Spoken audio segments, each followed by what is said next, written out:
Hello, everybody. Welcome back to the Glory Glory Man United podcast. What a glorious Saturday evening it is as Manchester United triumph in the Manchester Derby against all the odds. And when we won at Anfield, that's the last time we probably felt this good.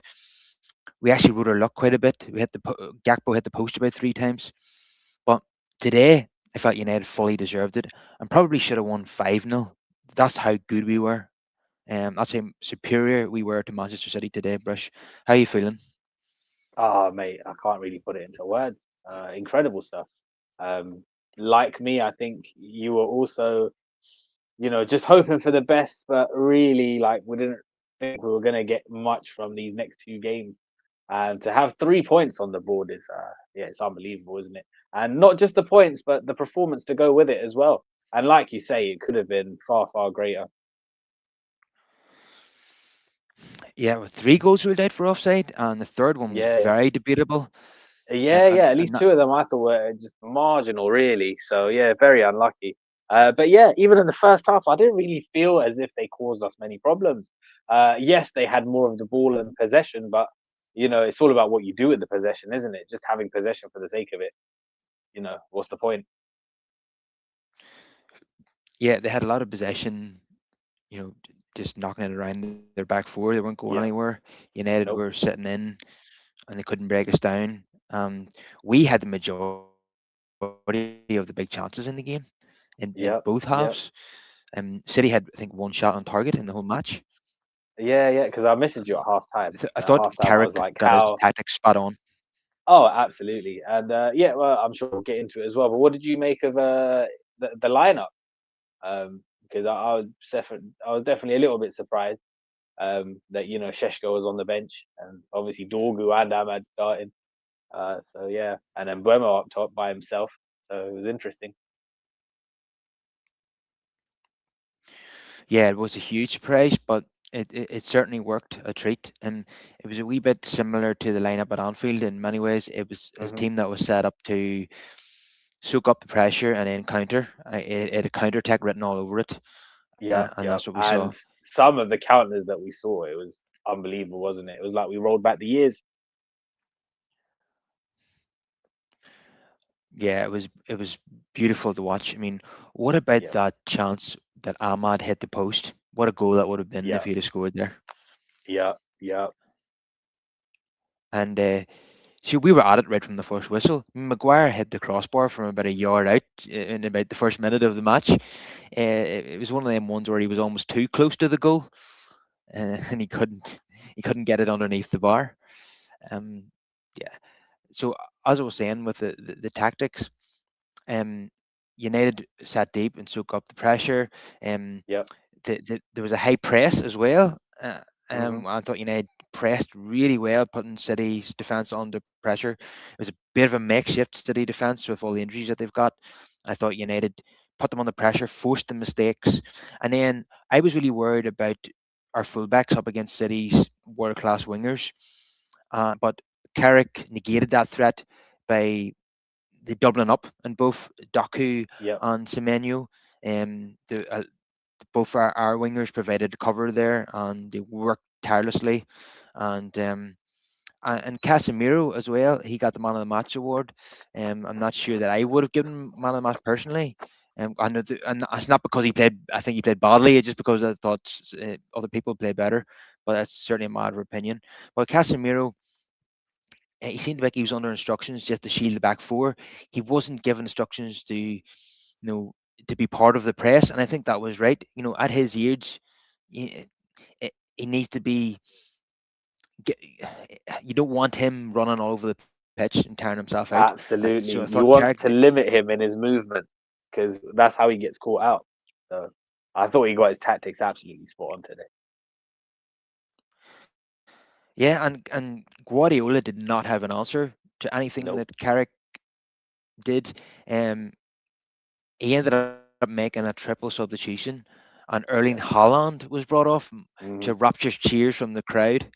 Absolutely loved that. And just on Haaland, Maguire and Martinez were absolutely immense at the back. They Yep. had fair play to Maguire because he had been out for so long. He had one sub appearance, in that previous game, and I think he played the virtually the whole game. It was unbelievable performance, and he, The way he got stuck Carrick in got as well. nothing wrong in that game. Yeah, absolutely. The way Maguire got stuck in as well. I think it was the tackle on Haaland, and he just stood up like it was nothing afterwards and just shook it off, And that's what we've been missing at the back. This commanding leadership. Yeah, with him and Delit both out, it was yeah, a big miss. And obviously Leacher, it's nice to have him back and in the mix as well. Yeah, and I have to point out that that is now seven Manchester derbies where Lisandro Martinez has played against Erling Haaland. Yep, Erling Haaland has not scored in six of those seven games, and yep. that makes a complete arse out of what Nicky Butt had to say in midweek. In that Yeah, Haaland, yeah, saying that he's going to carry him off and stuff. Yeah, what nonsense. you know, this is why, and I know a lot of people give weight to what actually United players have to say, but sometimes they don't Yeah. even do the most basic research before they make comments. No, they really You don't. know, They really don't. They get given platforms because of who they are, and they just talk nonsense a lot of the time. yeah, it was absolute crap what he said. Yeah, And Martinez again was it even in one-to-one duels. Martinez is out muscling Haaland. That's how yeah, strong he is. People yeah. people have this idea because he's 5'6" that he can be easily bullied. I mean, it couldn't be further from the truth. Yeah, it's a bit of a fallacy, isn't it, that one? And yeah, he's put that to bed. And also, going back to a flat back four, all of a sudden now we have strength in depth. We've got so many, at the back now. So now we've actually got options off the bench as well. So it's a real nice situation to be in. Yeah, our bench all of a sudden looked quite strong today. Yeah, yeah. And also, shout out to Dorgu as well, man. I thought Dorgu did really well today. And also, I think going forward as well, maybe, I think he's going to be a utility man that's used in more of those forward positions. I thought he was absolutely unbelievable today, and he deserved Yeah, that goal. He worked his socks definitely. off, He really did. and He really did. yeah, he Ahmad, probably is. yeah. Oh, sorry, God. Yeah, Dorgu, I think he's going to be a utility man for United, and Yeah, probably maybe one of those players that whenever every all our attackers are fit and available, and we're playing yeah. against maybe a team in the bottom half, that he Hmm. won't start. But he's one of those players I think he'll come in the big games Yeah, yeah, because if he's playing as one of your wingers, he can provide defensive cover for the fullback and also carry a threat going forward. So hmm, I can see him starting a lot of the big games. So yeah. No, definitely. And that it gives us another little option now, which is great. Having Ahmad back as well is fantastic. And again, now, now that we're not doing the wing back nonsense, he can be used properly further forward, and he can play either side as well. So all of a sudden now we've got options, and we've got quality coming off the bench as well now. So we spoke about Cunha and his up and down form and whatnot today. When he came on, I thought he was exemplary. Um, all of the hard graft and stuff that we do praise him for, it came to fruition today. Pinpoint passing and decision making as well. Maybe this is what he needs. Maybe he needs to come off the bench sometime instead of just starring from and having a spot that wasn't really contested. It's important to keep all the players hungry, right? yeah, so another thing Carrick got right was benching Kuna today and throwing down the gauntlet to him that if you want to be in the starting 11, you have to earn it. Yeah, And I think that was the right absolutely. move. Yep, yep. Nothing is just given. So yeah, nobody should feel that they just automatically walk into the team, and then yeah, I was very pleased for him. I was very pleased for Mason Mount as well. Very late on. To me, that should have been a goal. Yeah, yeah. I think we just Because got very hard. We got hard done by with the decisions today. That one for me, I thought that was on. yeah, there's been some debate on social media that they didn't even draw the lines on the correct defender. They draw the lines at Ake, but some people reckon that Rodri was actually further back. Mm, So if that's true, they've made a massive error there. hmm. And to me, anyway, even Ake was the last defender, Kuna looked onside. That brings me on to something. when I think it was Liverpool against Fulham, where Verts got a goal and he was given the benefit of the doubt. There's this rule now, where attacking players are given a bit of leeway if it's really close. Well, that rule Yeah, certainly wasn't applied today. yeah, Um, definitely. they, they're looking for any reason to disallow United goal. Any reason at all. Crazy. City really got off the hook today. That could have been 5 Hmm. 0 to United, and And it absolutely should have been, honestly. Like, they gave nothing. At no point did I feel that we were under threat. It was fantastic. yeah, I think our only poor performer on the day was Tallow again, particularly in that first half. Yeah, yeah. Yeah, listen, yeah, give it another week or two. We'll have Mazraoui home. Yeah, I think that's an easy decision for Carrick to make. Mazraoui has to Yeah, come in against Arsenal for me. absolutely. And then maybe off the bench, Dallo will do Acuna. Yeah, yeah, because he was dreadful. I remember Shaw made a crucial tackle in our own penalty area, and then Dallo gives it away, straight to a Hmm. City a blue shirt in the penalty area. And then going forward, he had an easy ball to play out to Ahmad, and he played it straight into the touch. He was just making all these simple errors, and you're like, you just don't belong at this level, mate. And even by his standards, he's well off it. So that's something that I think Carrick needs to address whenever Mazrahi is available. And I Yeah. think Mazrahi will really suit being the right back in a back four. I think that would be perfect Hmm. position for him too. And he hasn't been really able to do that since he came to United. Yeah. Um, and of course, at Arsenal, we're going to be under the cosh a lot, and I would be feel more secure with Mazrahi in that position, rather than Dallo Definitely. constantly giving the ball away.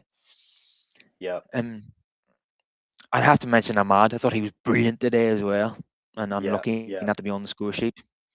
Yeah, Mm. definitely. And obviously, being away from AFCON and that is going to take a little while for him to just fully get match sharp, and for that bit of extra fitness to come back as well. But yeah, I was very impressed. And Bruno Fernandes, some of the balls he played were delicious. Mm. Hmm. He's playing them. He wasn't playing them the player's feet. He's playing them to where the player is running in, the area the player is running into, and it's inch perfect, like David Beckham. Some of them balls, and boy did he work hard as well. He was well kept in his performance, and Definitely. uh, for the first goal, which obviously was very important. I was screaming for Bruno to play it out to Ahmad on the right, but he went with Mambumo on the left, and it turned out to be the right call. Bruno then Yeah. found the far corner with a left-footed effort, and it had to be right in the corner because Donnarumma was Mhm. was proving a tough nut to crack in that Oh, first half. absolutely. That double save as well of his, that recovery. When Casemiro got the rebound, like, and just made himself big. I mean, he's such a big fella as well, isn't he? He just gets his arms and legs out so wide. Yeah, proved his quality there. 'Cause, yeah, He's absolutely massive, that goalkeeper. yeah, he's a Mm, unit. It's unbelievable how young he is as well. When you look at him, he looks about 10, 15 years older than he actually is. he looks about 40, doesn't he? Yeah, he does. Yeah, when Casemiro didn't score that rebound and Donnarumma managed to keep it out with his foot, Yeah, I was thinking it's going to be one of them days where we miss a yeah, handful yeah. of chances and then City score against their own play. But Definitely. I thought it was one of them. The amount of goals where the flag just kept going up, I was like, oh, are we going to get hard done by it? But then, yeah, it was quite refreshing to see. We came out guns blazing second half as well. The ball in from Bruno Fernandes. Oh, that was fantastic. yeah, absolutely wonderful. That performance was just what we've been hoping for all season. Um, Definitely. yeah, as I said, we felt this way after beating Liverpool at Anfield for the first time in 10 years. But that was there was lucky elements to that. Yeah, Today we deserved it.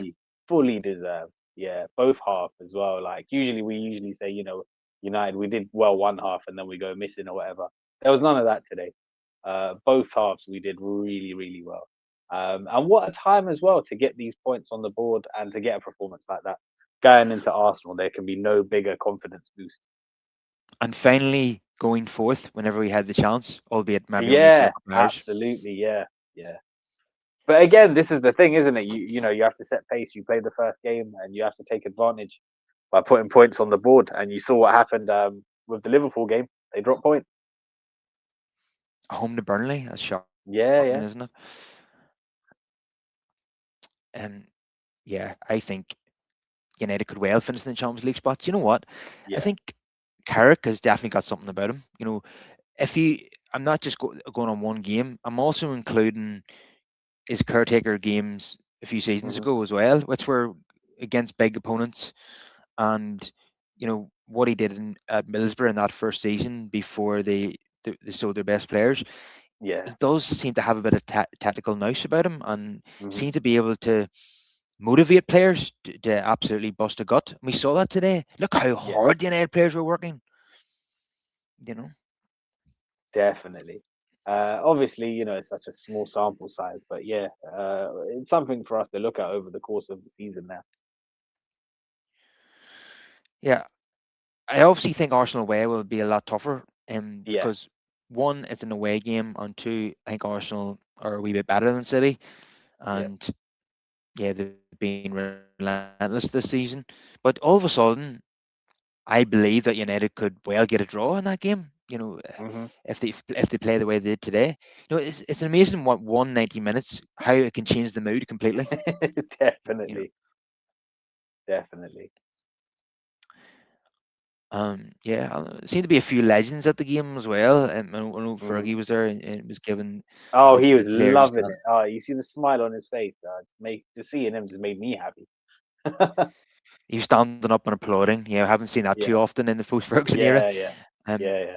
uh, Vidic was close by him as well. He would have been proud of what he saw from Maguire and Martinez today.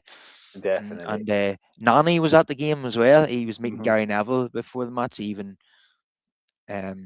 his kids were there as well, and they met Kuna, and I think they met Guardiola as well. Hmm. So yeah, there was a few legends in town as United turned on the style.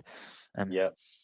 been such a long time since United put in a performance like this, and something to really get excited about. You know, when you get a result in a big game, that's something to be happy about. But when you actually get a result on a performance, that gives you hope for the future as well. And Definitely.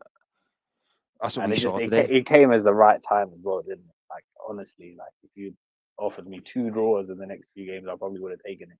The fact that we've got a win is fantastic and a solid Yeah, foundation now to build on.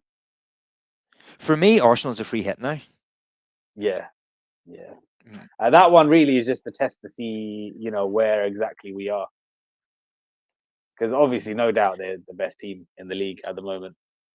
So I've, whatever you can get I've been against them, I've been fantastic. talking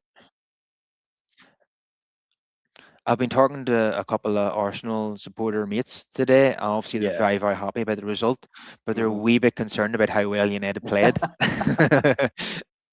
Well, good. Well, So because funny enough, good. under the old regime, we actually had a great game against them on the opening day, and we didn't pick up anything. So let's see if we can go one better this time and put it right. Yeah, I would settle for the reverse. I would settle for Yeah. Arsenal dominating next week and we win 1-0. I'll take on that. I'm taking. Oh yeah, absolutely. Points are important as well. So you take them any which way they come. But it is nice though. It hits kind of different when you actually play well as well.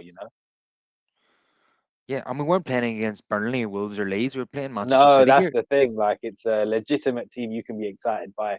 Like we fully, there's a team that's casually just in the January transfer window just dropped over another 100 million on two players. You know, Yeah, looks like there's a lot of Marquinhos on his injuries at the way back, there as City. well. Yeah, yeah, But see, City's front six players. That was their yeah, best. That's their yeah, best players. yeah. Um, and like, Foden was hooked at half time. Holland Hmm. was hooked in the second half. I mean, you wouldn't normally see that in any game. No, no, and Ryan Cherky as well. He's like the top assister for them, and he had a quiet half as well when he came on. He came on half time for Foden. Yeah, I enjoyed that Yeah, because he was given the big one whenever Leon were 4-2 up against United last season, yeah, he and was. He was giving it the big one. And then since he signed for City, he said, "I Yeah, can't wait to play at Old Trafford and crush United and get yeah. revenge for Leon."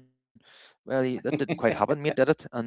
No, And while he was no. walking towards the tunnel, United fans were giving him all sorts, and he didn't respond. He just had to bite his tongue, really, because what could he say? Mm. Yeah, he's not particularly.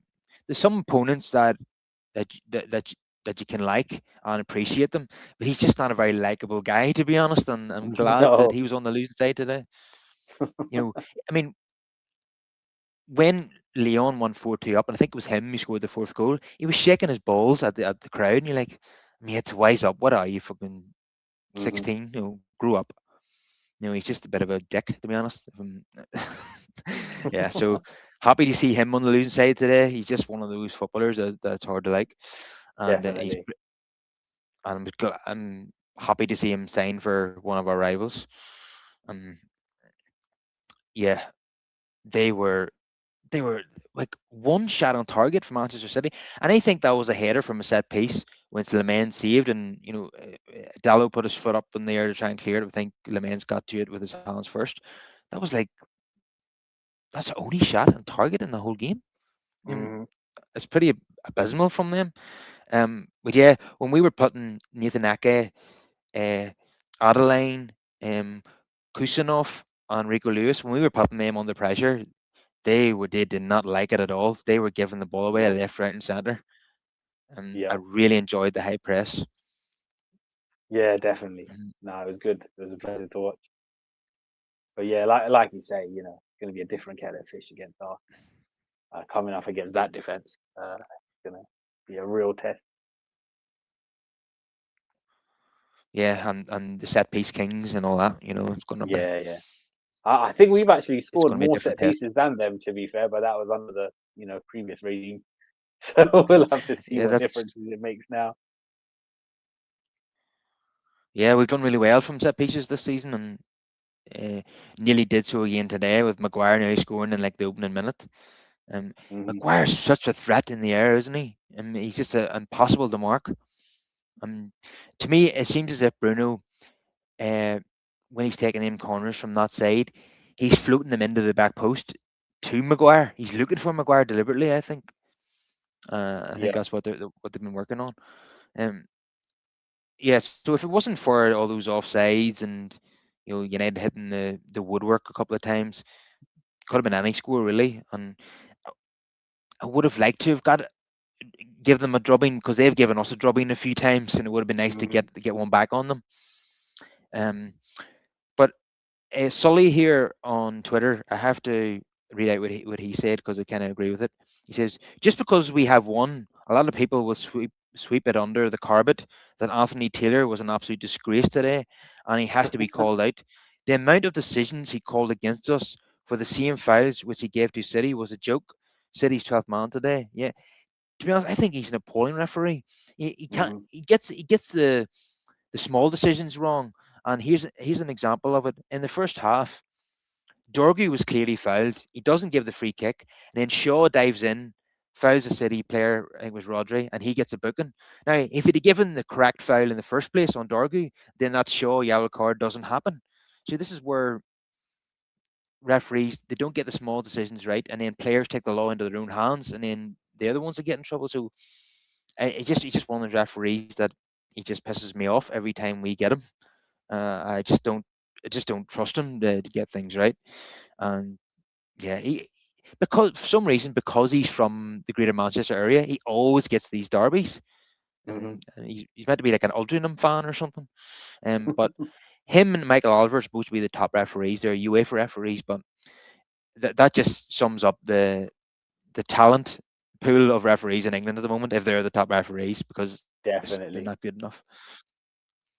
And Nah, they're really not. it's not that they it's not that they just get the big decisions wrong; they get the small decisions wrong as well. There was Hmm. even one where um, Martinez cleared the ball. It came off a City player, and they gave the throw into City. It was so obvious that it came off a City player. Ugh. Anyway, I'm just we won in spite of the officials today, and Yep. I think that's an important point because often we only complain about referees when we lose, but I think it's right today to mention the referee even though we won. No, definitely, definitely. Yeah, the inconsistencies are just totally unacceptable at this standard, at this level. And like I said, Florian Wirtz at Fulham, he gets the benefit of the doubt, even though a part of his body was offside. There's like a grey area that's allowed. I think it was a suggestion that was made by Arsene Wenger. Mm, Um, if there's doubt, then they gave it to the attacking team. That didn't happen today. That law was not applied, and that that Mason Mount goal should have stood, in my opinion. But we've been here before. Do you remember the Garnacho goal that was disallowed at the Emirates a yeah. few seasons ago? Hmm. To me, that was very debatable as well, and that would have changed the Yeah. outcome of the match. But yeah, I will come to a few comments. Niall here is joining us as always, and he says, "Kyle, can I ask the lads what color is Manchester?" It is absolutely red now. Unequivocally, He without says shadow of a doubt. three offside, two off the woodwork. Casemiro missing from 1 yard out. Maguire missing from 1 yard out. I mean, it could have been 9-0, really. I mean, No, honestly, it could have been such a big scoreline. I know that's just the one disappointment of the whole day Yeah. is that it wasn't more. Um, he says Dorgu covered hard yards today, man of the match for me. Yeah, that was my man of the match, Patrick Yeah. Dorgu. What about you? Yeah, no, definitely. He stood out to me. He stood out to me. I was very impressed with him. Casemiro was given it by Gary Neville, I think. I'm not, Mm, as I said, I think Casemiro played well, but I don't think he was the best player on the pitch. I think there was a few United players that were ahead of him in that pecking order. But it really was one of those games to take your pick. And I tell you what, I'm really looking forward to the player ratings for a change. mm, It's been a while. Um, mm. so often this season we're either can't be bothered doing player ratings because they've all been so poor, or we're giving out fours and fives, even ones and twos. But today it's going to be so much different. Um, Now it says, where does Big Ben stand now in the setup? Mm. It'd be interesting to see once we play against the likes of Fulham on Tottenham. Does he bring the number 9 back into the side, or do we play this way all the time? What do you think? I mean, this is a good problem to have, isn't it? Who Mm. would have thought? Like, you can win in multiple ways. So now we've got options off the bench. So I'm not too bothered, to be honest. I Yeah, was surprised because Sheshko's in his best form, but at the moment, if we can get wins on the board without him as well, then that just adds another element to our game. So I think it's a good thing. I think Carrick said before the game Yeah, that Kuna and Sesko will come on if we're hmm still in the game. At that point, it was a very honest yeah, way of looking at it. But in the end, we scored before any sub was made. So yeah, Kuna came on from Mbumo and Sesko stayed on the bench. So he'd be very frustrated personally. But I yeah. can understand the subs being a wee bit more conservative, given that No, we absolutely. scored. Like when Cunha came on, I totally understood it because he does the dog work and whatnot. So yeah, I think it's a tactical decision based on the opposition. So I wouldn't worry too much if I was Sheshko. He's going to get his chances. Yeah, he didn't start at Anfield either. I think in the big games they were Yeah. just going with that sort of counter-attacking lineup, the fluid front three. Hmm. So I think in most games he will start though, but we'll see. Yeah. Um, Niche fan here says absolutely fantastic. Carrick's our man. I want him. Give a 5-year deal ASAP. I This is what we need to slow down with. We've got to just leave it till the end of the season, see what happens. Well, let me ask you a question right now. There was a few fans debating this earlier, even before the game started. Mm, He's going to have 17 games in total yeah. at Manchester United this season. He's won the first one against City. If he wins at 14 out of 17, do you give him the job? No, we can't keep falling into this. This club is not for people who are coming in to train and learn on the job. It's a big job. You need to have the CV to match, and it's not often that we've had that. So yeah, I think we need to learn from our mistakes and go for experience. Now, if the right options aren't available or you can't get them, then we take it from there. But this is a big, big jump up from Championship. I'll ask you again at the end of the season if this goes really well, Yeah, to see if you can be swayed. If we yeah, qualify for the Champions League, I'm going to ask you on the last day of the season, should he get the job, and see will yeah. you crack? Will you crack, or will you stick to your guns? Yeah, we'll see. We'll see how it goes. Come end of the season. If we're playing champagne football and we're comfortably qualifying for Champions League and it looks Yeah, like he's building something, then it might be a slightly different conversation. But yeah, it's early days, isn't it? yeah, because a conversation can be, or an argument can be made that if it ain't broke, don't fix it. Yeah, You know, yeah, because could you imagine that we play swashbuckling football under Carrick, qualify for the Champions League, get rid of him, bring in a top coach, and then he starts off badly? Could you imagine the reaction to that from the fans? yeah, yeah, yeah. uh, That's the thing. it's kind of what happened at Celtic, Hmm. where did Martin O'Neill winning 7 out of 8 games, bring in this three at the back coach from the MLS, goes really, really badly, and they had to bring Martin O'Neill back again. Yeah, So the start that he's made could not have been better. What no, I could you really couldn't imagine have. if he goes and wins at the Emirates as well? Could you imagine just how giddy would be That getting after that that? yeah, that would be incredible. Yeah. Um, but to me, it's a free hit now. I don't expect United to get anything from that game, but if they do, it's a Sure. bonus. Yeah, absolutely. I'm also just kind of looking at performance and how he sets up and tactical nous and all Wh- that. When it comes to his tactics, I've been really impressed. Hmm. Today he didn't get anything wrong. Everything he got right, from the selections to the tactics, and yeah, to the high press, to the doubling up on City's wingers. The position of Casemiro, just everything was spot on. The substitutions got nothing wrong today. You know, yeah. Where have you been all my life, Michael Carrick? Where have you been? Um, Niche fan says I thought the ref absolutely awful, but we won, so I don't care. Yeah, I echo those sentiments. Um, he goes on to say, I generally feel Michael Carrick is the second coming of Sir Alex. Come on. He's taking the piss now. He's taking the piss. He's not being sincere, surely. Um, it's almost as if Fergie's spirit and aura have been embedded into Michael. Dorgu is our best player. He's absolutely fantastic. Amana can take over from Bruno when we sell him in the summer. Interesting. Mm, Um, I only I want only fast, athletic players in our attack. I want CSGO soul so he doesn't fit the mold. Don't quite agree with that. I think there's always a place for a big number nine in any yeah, squad, in my opinion. yeah. You have to look at it like a Swiss Army knife. Different things for different teams, different jobs. So you need to have a bit of everything. Yeah, because even if this is the way Carrick approaches every game, there's going to be Yeah, games where it's not working, and you're going to need a plan B. and you're gonna need a plan B, yeah, Mm. and a C and whatnot. So yeah, I like Mm. versatility, flexibility, which is not something But we were used to under the last regime. So the only way I would start to get concerned if I was Benjamin Sesko is if he doesn't start in mm, the home game against Fulham.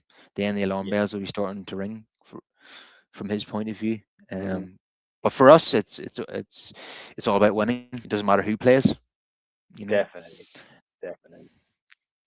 So I'm gonna jump into the player ratings on Le Mans. Um, Absolutely very little to do today, really. Yeah, He good. made he made an important save from that corner they nearly scored from. It was the only shot on target that they had in the whole game. And I thought, yeah, he commanded his area brilliantly. I remember in the second half, he took the Mm. pressure off us with they had a corner swung in from their right hand side, and he just came out and collected it, no fuss. Um, yeah, so I'll give him a 6 out of 10, but not because anything bad that he did, but because he had very little to do. Yeah, yeah, he Yeah, didn't really have too much to do, to be honest, at all, Diogo Dallo I thought was very much a weak link. Um, as he usually is. giving away cheap possession and just making bizarre decisions. So he would get a 5, and I think that's probably going to be the lowest mark on the whole United team. Um, Harry Maguire, I was a wee bit concerned before the game because I thought he's had one sub appearance in about 3 months. Um, is he going to be able to last the whole game? But he was absolutely immense. Him and Hmm. Martinez together were terrific. Absolute. They were both of them were brick walls, and Holland never got a sniff. Uh, Nope. so they both get 8s out of 10 for me. A clean sheet against City. Can you believe it? It's only a Yeah, third clean sheet of incredible. the whole season. Yep, yep. And then even better than that is both Haaland and Foden blanking. Yeah, and They being give me subbed. PT. Yeah, they give me PTSD. Those two. Yeah, Every because they time scored we against play them. us. Yeah, so many times. So But yeah, yeah, it was lovely. one was hooked at half time and one was taken Hmm. off in the second half to Yep, rapturous happy. applause from the crowd. Yep, happy Um, days. Luke Shaw, another solid performance from him. Back into his more usual left back role with after Amram's departure, and I thought he played really well. Made some crucial interventions, and yeah, very very solid. And yeah, I just he's great. Got a great first touch, Luke Shaw as well. It was a ball played over a crossfield ball was played to him, and he just killed it. And yeah, solid 7 out of 10 for Luke Shaw. Um, so on to the midfield now. Casemiro given the man of the match by Gary Neville. He sealed the back four really well. Um, he kind of just occupied that area in front of the back four. He didn't venture too far, and thought it was the right move to make. Obviously, on occasion he did, and he should have scored from 1 yard out. But yeah, I thought he did well today. He won a whole lot of tackles, and he gets a 7 out of 10 from me. Kobe Manu, yeah, I thought he had a brilliant game today, and Yep. it's hard to believe that he was deemed not good enough by Amram to get into our starting 11. And I know Hmm. that we're playing a different system now, but the the fact that he started one game in the whole season under Amram was a disgrace. He's too good of a footballer to be left out like that, and we I saw tell it you today. what, I know our January window is very quiet. We need midfield reinforcement, but he's going to be like a new signing the second half of the season, just with how little football he played in the first half. Yeah, usually I loathe that cliche, but I absolutely agree with you on that one. Um, yeah, he has just such great close control, just such silky skill. Um, can just in the second half, I thought he was going to do another one of those goals that he scored against Wolves because he started taking that ball past a few City players, and I thought he was going to go all the way, but I think the final City defender took it off him. Hmm. Um, yeah, he's just capable of anything really. He's just he's got a very very high ceiling, and the scary thing is for opponents is that he's nowhere near his peak yet. This kid could actually No, get better. yeah, he absolutely can. He absolutely can. But first and foremost, it's just going to be important for him to get up to max speed and just to get him involved in games more. He was criminally underused first half of the season. Yeah, but I did predict that if Amram gets sacked, I think the Yep. first change that will happen is that Hmm. Manu will come into the starting 11 and we'll play a back Yeah, four. absolutely. So Manu would get an 8 out of 10, and Bruno Fernandez another 8 out of 10. Of course, once again he gets an assist. Yep. No great United performance is complete without a Bruno assist, and some of the Yeah. balls he was playing were out of this world. Hmm. Um, Patrick Dorgu, for me, man of the match. The strength that he has, the tenacity that he shows. Um, he can defend, he can attack, he can get on the end of chances that we saw today with that goal. It's a brilliant finish, by the way, with the side foot. Yeah, He get yeah. It in, was something out of nothing, wasn't it? It was brilliant. The ball in, and it's a hard finish as well to take it the way he did. yeah, brilliant cross by Kuna, by the way. Yeah. Getting the assist and lovely side footed effort into the corner. Donnarumma, no chance. Not often you say that about Donnarumma because he can save the impossible. Hmm. Um, yeah, you know, it wasn't that long ago that we were like, who scouted this kid from Lecce, Mm. who are near the bottom of Serie A? Hmm. This jump up is far too big for him. He looks out of his depth. Now all of a sudden he looks like a player who can do about everything. He looks like a player who can defend, a player who can attack, and could be one of those really important players for United, like Partey, Sung, and Darren Fletcher were for United. Yeah, yeah, definitely, A big definitely. game He looks player, like one of perhaps. those. Yep, yep. Big game player, utility man. And I think I'm starting to like him more though in more attacking positions than defensively.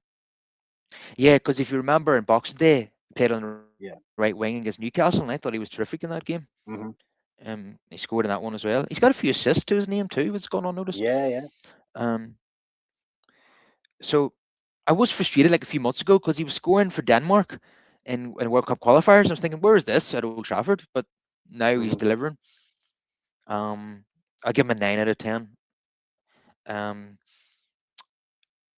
so Mambumo, um, once again gets on the score sheet, our top scorer this season. He's on 8 goals now, I think, and it was a brilliant finish. Um, it had to be right in the corner, as I said, because otherwise you're giving Donnarumma a chance, and he didn't give him any chance. And yeah, Mambumo gets an 8. Ahmad was absolutely brilliant and unlucky not to be on the score sheet. Obviously, had a goal ruled out for offside. So did Bruno, of course, on Mount. And Ahmad also hit the post. That would have been an amazing goal as Hmm. well. I thought he was going to take it all the way there and just hit the inside of the goal frame and bounced out. So Ahmad would get an 8 too. Um, in the comments there, Nishvan says Heaven gets a 7. Even Heaven? I mean, he must have played about a couple of minutes. I mean, even hadn't come on at 90 plus 1. How does he get a 7 out of 10 if he played about 4 minutes? Uh, it's a bit weird. Um, Maybe he's yeah, thinking that you can't put a foot wrong if you don't, yeah, yeah. if you don't have too many touches. Maybe that's the logic. Yeah. Yeah. Um, yeah. So Kuna was a substitute. He played the most. He got an assist, so we'll give him a 7. The others, you Garte come on for Casemiro. I thought again that was the right sub because Casemiro was probably beginning to tire, and I Yeah. thought bringing Garte on, shooting with Garte when we're 2-0 up, he can't mess it up for us, and he didn't. And then Mount and hadn't having come on in stoppage time for Bruno and Luke Shaw. Um, yeah, so the subs are spot on as well. So Michael Carrick, hmm, what do you, I have it handed over to you, Bruce. What do you think Carrick gets Oh, out of he 10 gets a today? solid 9, no? Yeah, yeah, minimum of 9. I was almost. Yeah. Yeah, yeah. Do you know what? See, if we did win 5-0, I would have given it would have been a 10. Yeah. Definitely. And the reason why we didn't win 5-0 wasn't because of Carrick. So maybe we're being harsh. Yeah, definitely. um, yeah. So as Carrick said in his post-match interview, we have to build on this now. This has to count Hmm. for something. Definitely. Um, That's the it, thing. if we can get any sort of result at Arsenal, and then we want to be beating Fulham and Spurs in the next couple of games. Now, Fulham at Old Trafford, obviously, we have to be winning that. And Spurs are absolutely terrible at the moment. The only thing is, and I'm always worried about this, every time there's a team that are in horrendous form, they sack their manager before they play United. I'm worried about it again. I think Thomas Frank is going to be ousted pretty soon, Bruce. Yeah, it's just not looking good for them, is it? They lost 2-1 today late on against West Ham. So they're in real trouble. Yeah, I think it's getting pretty toxic down at the lane at the Yeah. moment. The fans are not having Thomas Frank, No, and no. yeah, his brand of football just doesn't suit a club that's used to playing on the front foot. He's a very Hmm. conservative coach, isn't he? Hmm. Very And much so. yeah, he played that back five against Arsenal, and they conceded 4 goals anyway, Yeah. and it didn't go down very well, did it? But they've No. had their home form has been atrocious. So I'm just Hmm. hoping that he's still in the job whenever we play them in a couple of weeks. That's Yeah, yeah. But either way, we should be targeting that for 3 points as well. Yeah. No, So absolutely. It was a disgrace that we didn't beat them at White Hart Lane. yeah, I thought we were by far the better team that Yeah, day. yeah, yeah. I thought they were fortunate as well with their second goal. The Matthias Deflection. Tell finish was fantastic. The second one, I thought, oh, bit jammy. Matthias Tail shot actually deflected off Delict as well. There were Yeah, two deflections. yeah. Um, But that turn was lovely, though. I can't lie. But yeah, you're right. There was a yeah, deflection. but I tell you what, the only change to the lineup that I would make for the Arsenal game is Mazrahi in for Dallo, I think.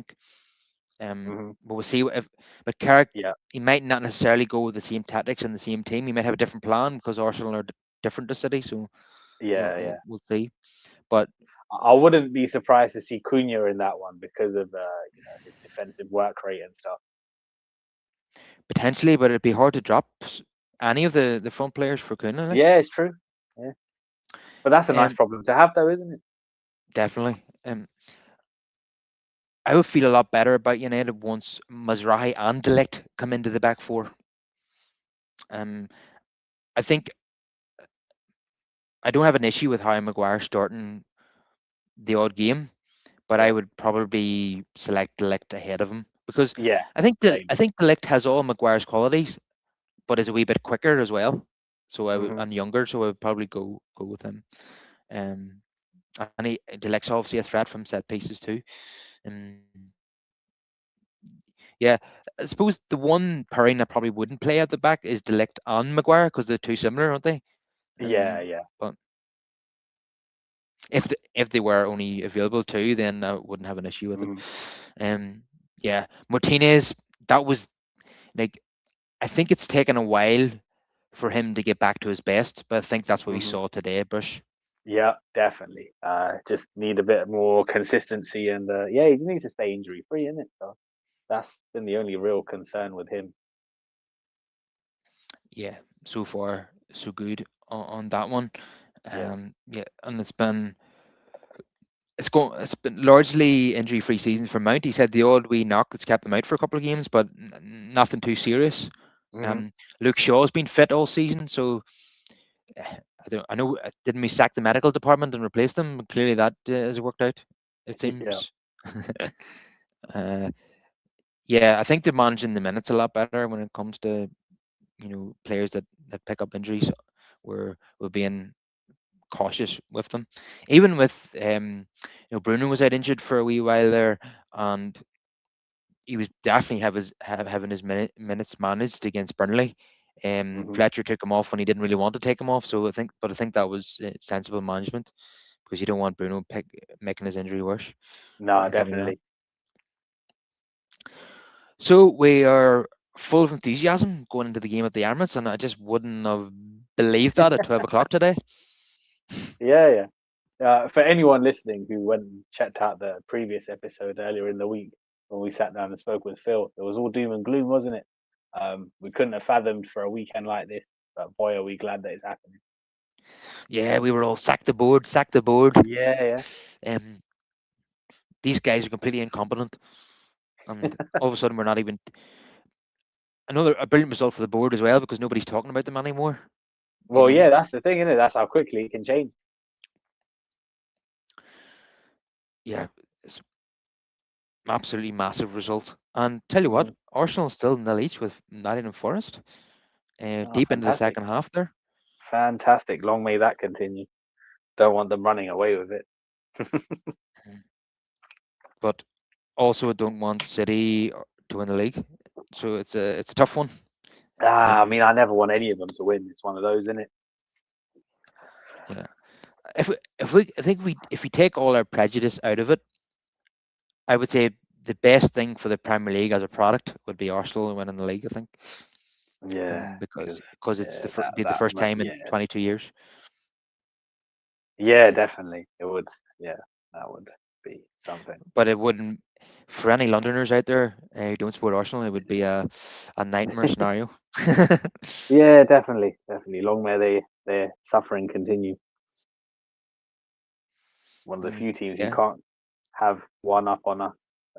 You know, so for them to join the club as well would be a bit like, oh. But we can do something about that next week. Yep.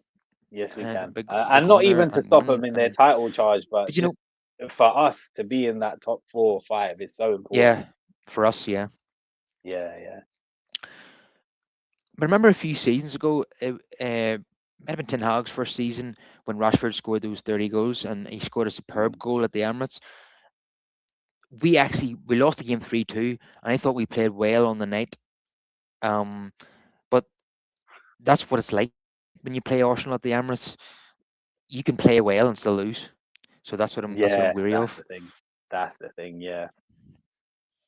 And they're even stronger now. Their bench is just out of this world. I mean, I think it was Mm. 4 games over Christmas where Eze didn't even play a single minute. Yeah. So that's how Yeah. strong their Strength in bench depth is. now, and they've got yeah, because they picked up so many defenders as well. Because they do get a fair few injuries as well, but they've got very good cover now. Like the likes of Lewis Skelly is hardly featured this season in comparison.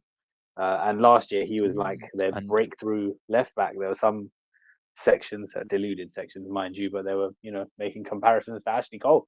Bit early on in the young man's journey, but yeah, a decent player nonetheless. yeah, he was getting an England squad and all, but now all of a sudden he's been forgotten about. Yeah, yeah, yeah. Because they've got what Um, Calafiori now, Hincapié can play at the left, like Timber. So many options. yeah, and Ben White came out of nowhere to score against Chelsea Yep, there, and I haven't seen him for a long time because Timber had been playing right back in most games. yep. Um, yeah, I tell you what, if an Arsenal fan has been saying to me that Ben White is too good to sit on the bench, well, let's go and get him then, United. We could do with a right back. I'd be I'd be happy to sell Dallo and bring in Ben White to compete with Mazrahi. That would be progress. I tell you what, Mm, they gave away Tommy Yasu on a free because of his injury issues. But he's only 26 himself. If he recovers from his issues, that'll be a tidy pickup for someone. yeah, absolutely. Yeah, the problem that Arsenal are going to have once the season is over is all the players who've been sitting on the bench most of the time. They're going to be contemplating their futures. You Yeah, know, yeah. it's hard to keep everybody happy, and when you have a big squad like that. Hmm. As City have had to sell off a number of players who weren't playing every game, like Riyad Mahrez, Julian Alvarez, Yeah. players like that. They've had to move them on because they're not getting enough minutes. Julian Raheem Alvarez. Sterling, I look at Julian Alvarez as the one that got away. I'm a fan of his. I yeah, think he could have done a job for us.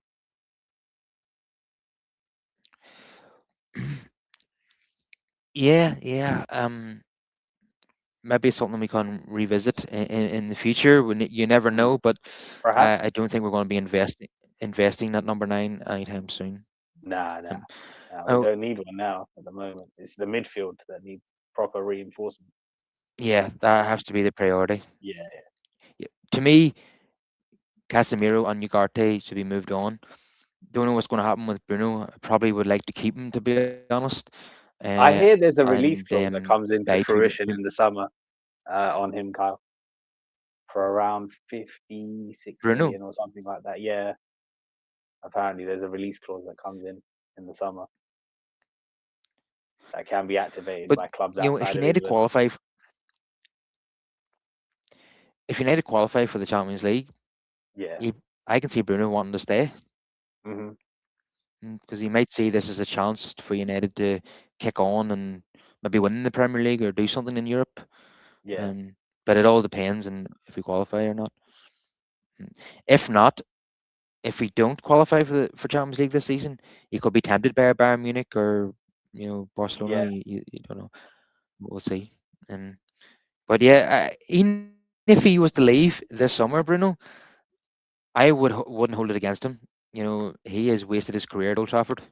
He could play for Hmm. anyone, and Nah, he could. for me, I would view it as a Harry Kane situation where I'd wish him all the best if he left. Yeah.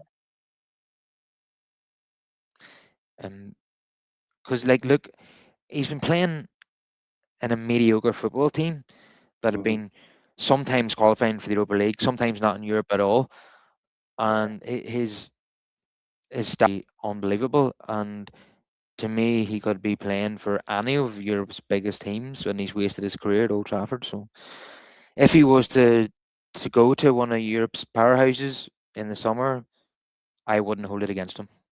Yeah. Neither would I, to be honest. He deserves to win. and time is running out, unfortunately, because of his age. Yeah, I agree with what Nice here says that he prefer Villa to win the league, but I still Yeah, view that as very unlikely. We we yeah, that we would be great. That would be we the saw ideal Arsenal situation. absolutely destroy them. Yeah, yeah. And I think the challenge for Arsenal Arsenal beat will them be 4-0. obviously when Champions League return, because that's where they've struggled in the past, juggling competition.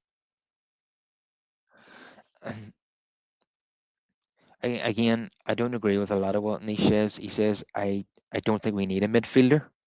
Mm, Let's play Manu at 6, Dorgu at 8, and Ahmad at 10 next season. That that's way we can sell Bruno and Casemiro. Uh, okay. mm, no, I don't. I wouldn't I be in do a think rush there's to going to sell. be. I do think there's going to be a large midfield overhaul in the summer, though. So we'll have to wait and see what happens. I'm sure they'll have their Yeah, eyes on the likes of Elliot Anderson and Adam Wharton. yeah, and if we qualify for the Champions League, it makes it easier to sign those Yeah, players too, because yeah, the, definitely, definitely. the likes of City and Liverpool are going to be competing with us for those players. Hmm. Yeah. So, um, yeah, I mean, for a start, Manu could play at 6, yeah, if need be, but Dorgu is a number 8. He's not a central midfielder; he's a winger. Hmm. Yeah, so don't understand that. And Ahmad, yeah, he's doing really well on the wing, so there's no need to move him to number 10 at the moment now, unless there's injuries in that position. The thing is, with United, we're absolutely stuck with number 10s, aren't we?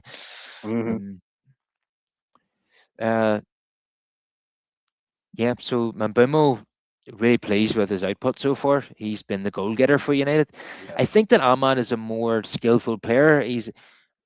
Ahmad is he's better at going past defenders. I feel. I Yeah. think he's a wee bit The ball from kind a of sticks to his feet like glue, doesn't it? So it's lovely to see him dribble and stuff. I wish his decision making would slightly improve. Sometimes he doesn't know when to release it. He holds on to it a bit too long. yeah. I think from a technical point of view, I think Ahmad is probably slightly better than Mambumo, but I think Yeah. Mambumo is more of a goal scorer than Ahmad. Yeah, a bit more clinical in that. Mm. Yeah. Ahmad, he Um, strikes me as the kind of player that like an Arsene Wenger would love. He likes to play football, you know? That makes sense. and Ryan, we discussed that earlier in the show. Put Brush on the spot. He's asking if Carrick gets top 4, would you give him the job? And it was a flat no from Brush. Um, me, I'd be on the fence. You know, I probably would get sucked in and say, if it ain't broke, don't fix it. But Mm, then another part of me would think that we've been down this road before with Solskjaer yeah, and we need to be careful. yeah. But I don't like the noises coming out that from Alex Crook of Talksport. And sometimes his information is quite good despite the stick that he gets. Um, he was saying that United are not looking to hire Luis Enrique because he has no Premier League experience. That is That's absolute insane. nonsense. Nonsense. The man did two trebles in a decade, and you're talking about Premier League experience. Yeah, And do me a favor. somebody rightfully brought up a stat. Um, how many managers in the Premier League era, you Yeah. know, who won the Premier League Hmm. actually came from another Premier League club? Yeah, yeah. There ain't many.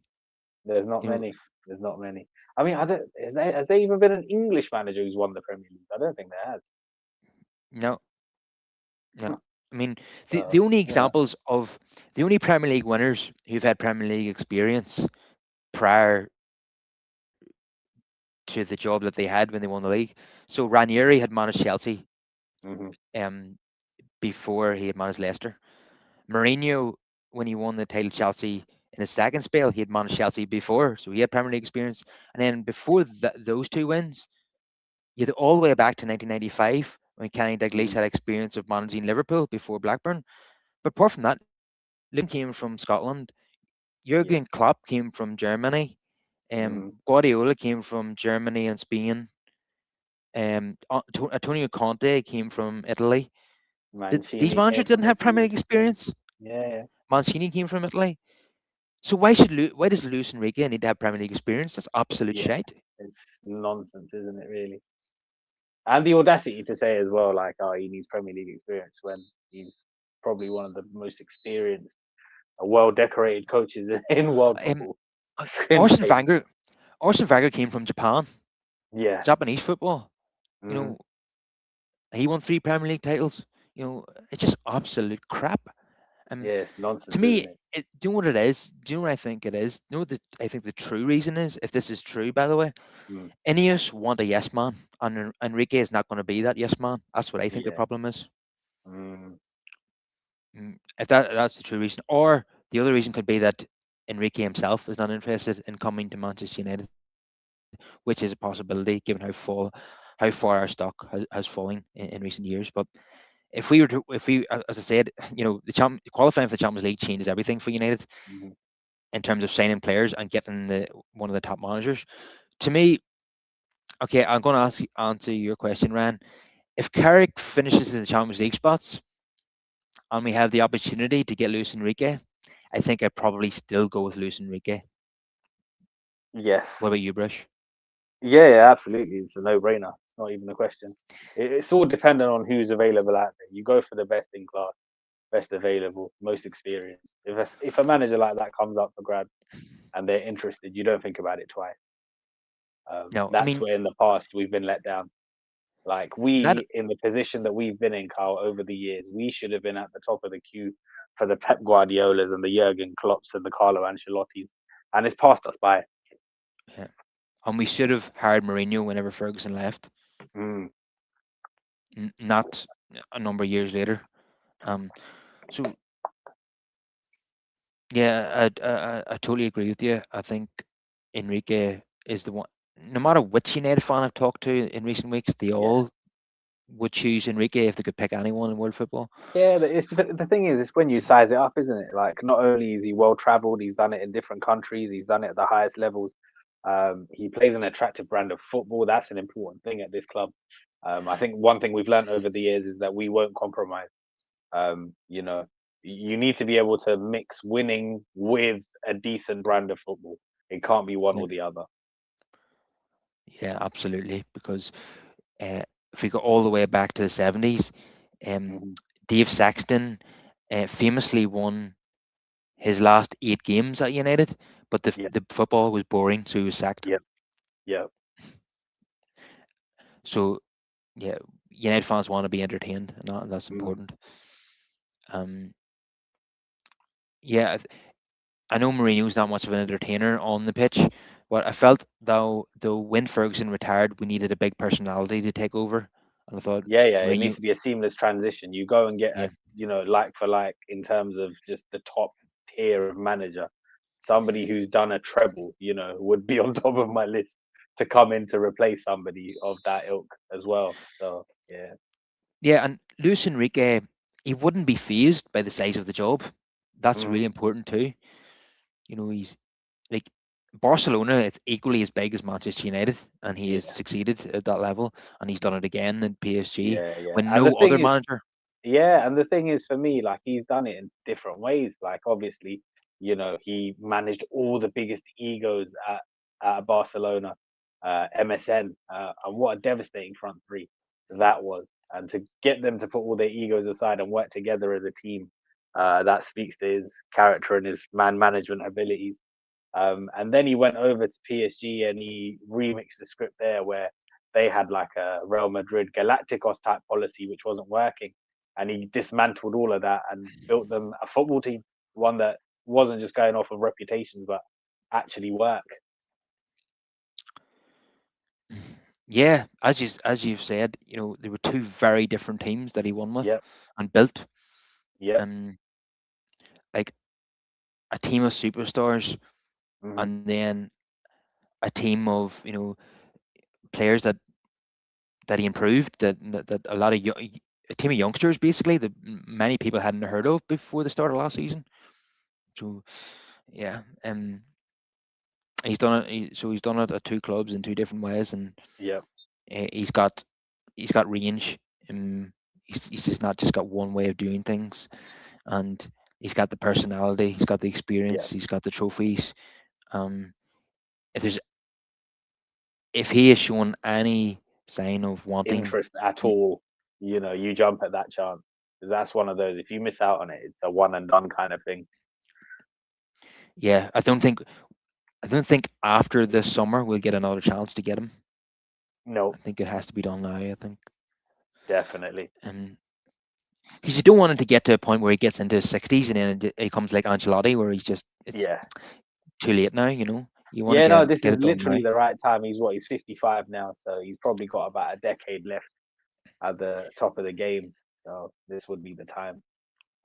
Yeah, and his two Champions League wins and his two treble wins, they were 10 years apart. Yeah, So it's not as if he's done it. He's really done it in different eras as well. yeah, yeah. Um, And I believe the only other manager to win two trebles with two different teams is Pep. mhm. When he did it with City and Barca. So yeah, he's an elite company. Yeah, the thing is with Pep is that I don't give kudos to his achievements as much because he always takes the easy jobs in football. I mean, at I Man mean, City, there's still something to be said about you still have to go and get the job done. So there yeah, is but that. I hear you. Yeah, the best managers tend to go to the best teams, though, isn't it? So on paper, at least, it is made a bit easier. yeah, I can forgive him for going to Bayern Munich because like a manager of his stature, there's nowhere else Yeah. in Germany he could go. But just he could have managed any of the top teams in England if he wanted to, Mm. but he took the easiest job, the club with the most money, who break all the rules, I mean, and it's evident now, isn't it? Just casually, 6 points away in a title race, and you just drop over 100 million on two players. Easy does it. yeah, they've spent since the beginning of last January. I think they've spent 500 million now. Yeah. You know, checkbook manager, But checkbook. but he always likes to play victim though. Whenever you hear him in interviews and stuff, he always plays down what City spent. Yeah, I don't believe it's been. Yeah, Mm, nonsense. yeah, and all their inflated revenue from owner related sponsors. Yeah, they sponsor themselves. I know it's a joke. It's a joke whenever City fans, Yeah. whenever somebody trolls City on Hmm. social media about the 115 charges, Hmm. uh, they'll say something like, "No, mate, um, we make all our own money now. It's all Hmm. coming from our revenue, and where is that revenue coming from, mate? Yeah, You know, take a look at all the sponsors, yeah. and It's like a business that built on money laundering, trying to go legit. yeah, that's what it is. And Yeah. as Phil said on the last show, they've the Premier League now don't want to spend any more money on legal fees, Hmm. so City are going to get away with this. Yeah, yeah. It's a big issue.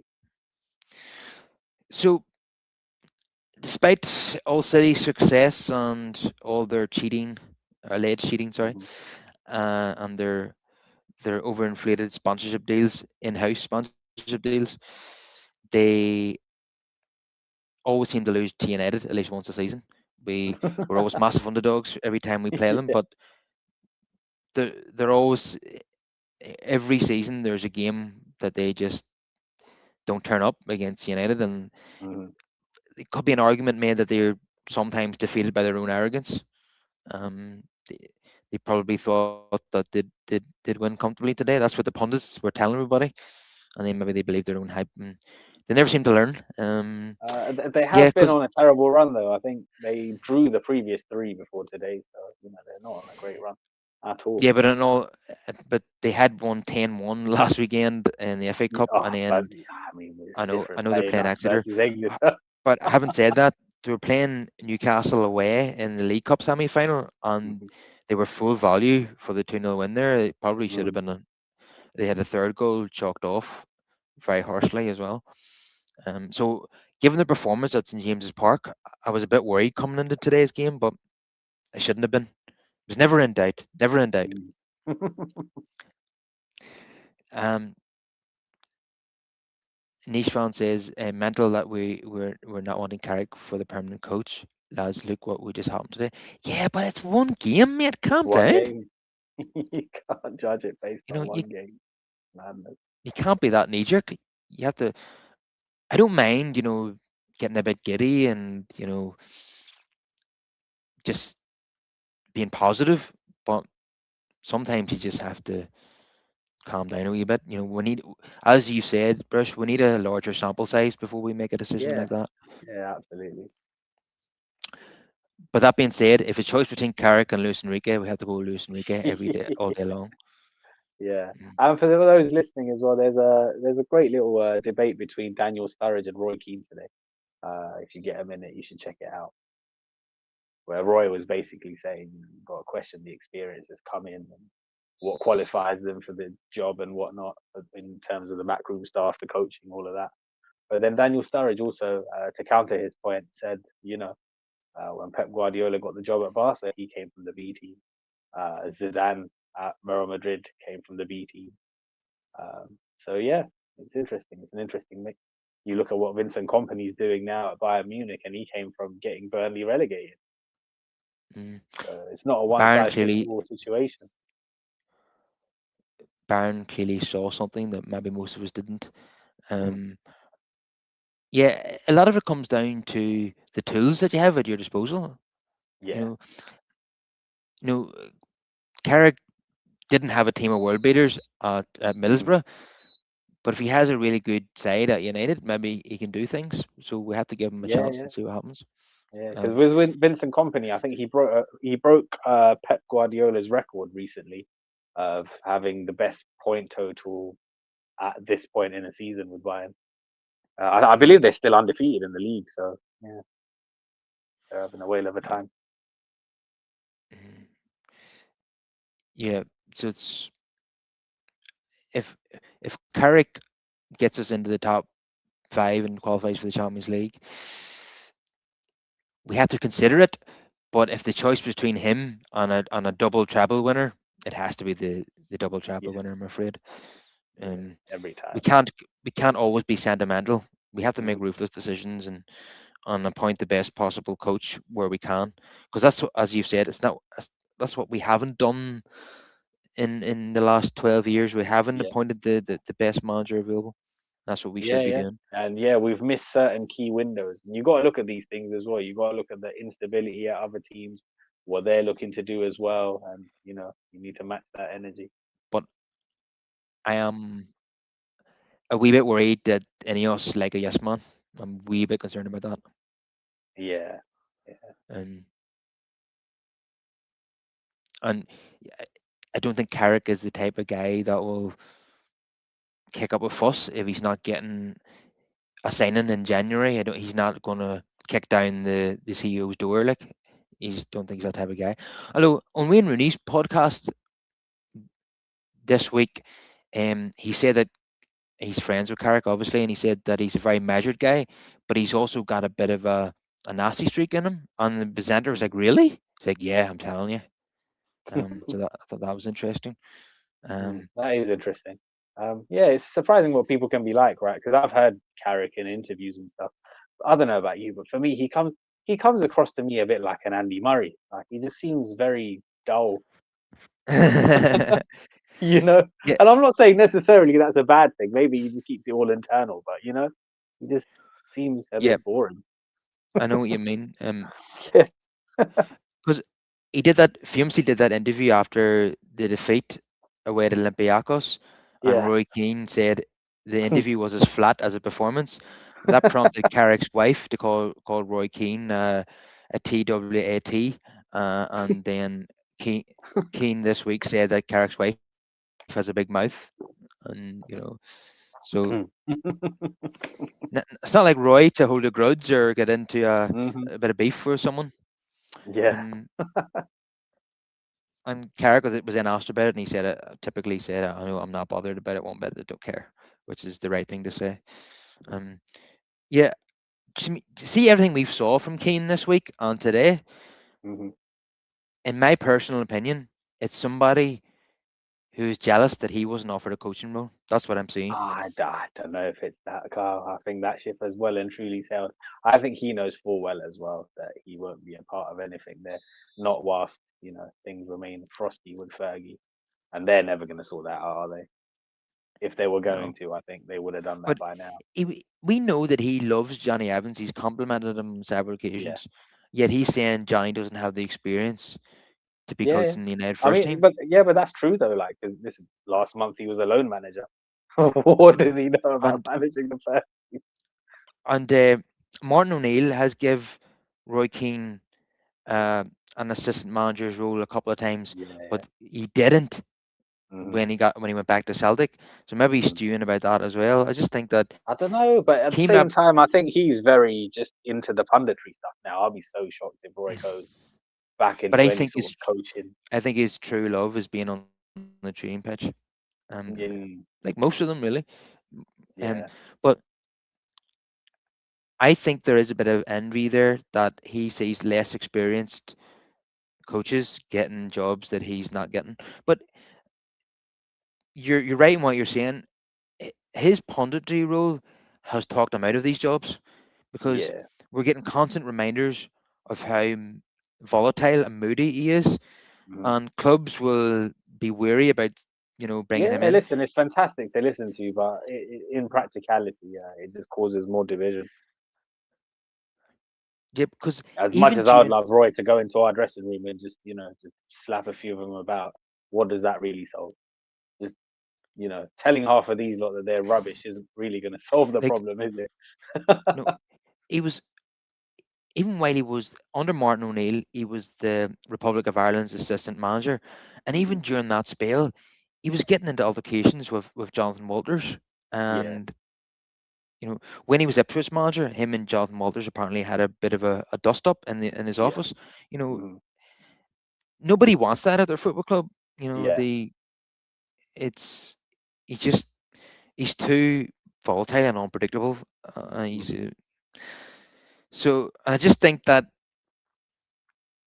yeah, yeah, he hasn't been a manager for a very long time. He's been a number two, obviously, on a couple of occasions hmm, in the last 10 years, but he's not going to be considered, and especially at United, because what we've heard this week is that Alex Ferguson recommended Michael Carrick over Solskjaer. hmm, hmm. Let's face it, Keane's never going to be recommended by Alex Nah, Ferguson. never. But Yeah, just on that point, I don't think the board should be still be taking advice from Alex Ferguson.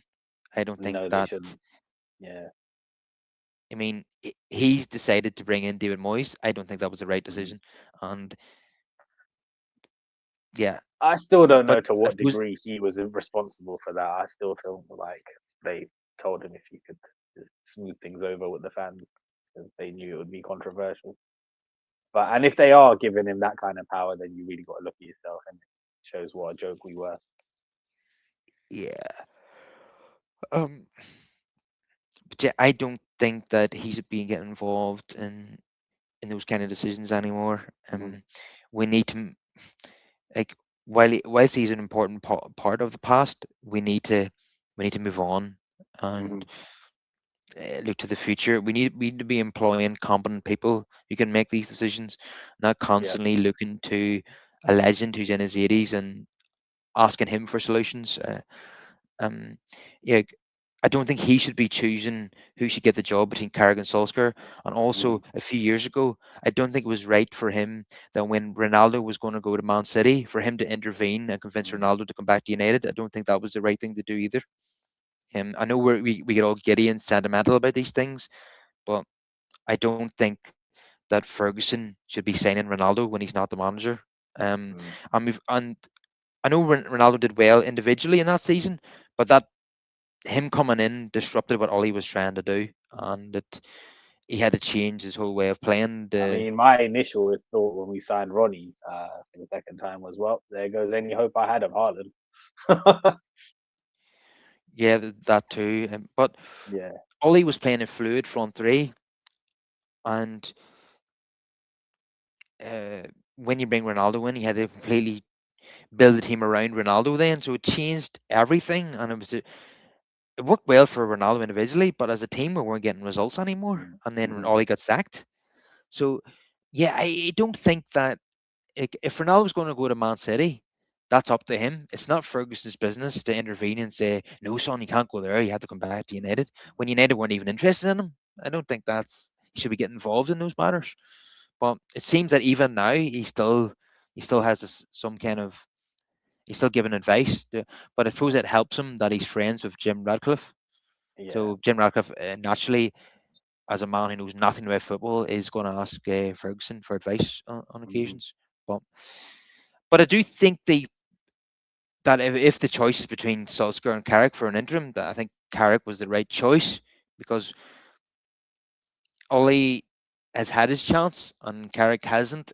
And Ollie apparently said to the board during his interview that he wanted to guarantee that he gets the job if he gets into the top four. Carrick was shrewd Hmm. enough not to mention that. Yeah. Um, Yeah, that's crazy because the initial reports were that Ollie's willing to do anything to come in as interim. He's willing to work for free. mm, You know, it didn't give the impression that he wanted anything long term. If that was his demand, that's insane, given how it worked out the last time. yeah, and I think from a purely sentimental point of view, I don't think I could watch Ollie in tears again, like that Yeah, MUTV yeah, interview when he was sacked. I don't yeah. want to That see that was again. proper heartbreaking stuff, wasn't it? Yeah. Um, yes, and when Solskjaer was the manager and Carrick was the coach, Carrick and McKenna were the coaches. They were, according to, they were the ones taking the training. Mm. They were the ones that were maybe coming up with the tactical plans. So by not by just bringing in Carrick to be your head coach, who is a hands-on coach, Solskjaer is just a manager, and he doesn't he's not really hands-on the training ground. And we know that any of us want a coach, not a manager. So Carrick was probably the right choice when you look at it from Hmm. that point of view.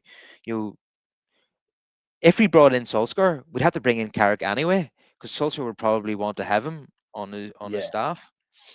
So Hmm. you kind of cutting out the middleman by not bringing in Solskjaer. Definitely. If that makes sense. Yeah.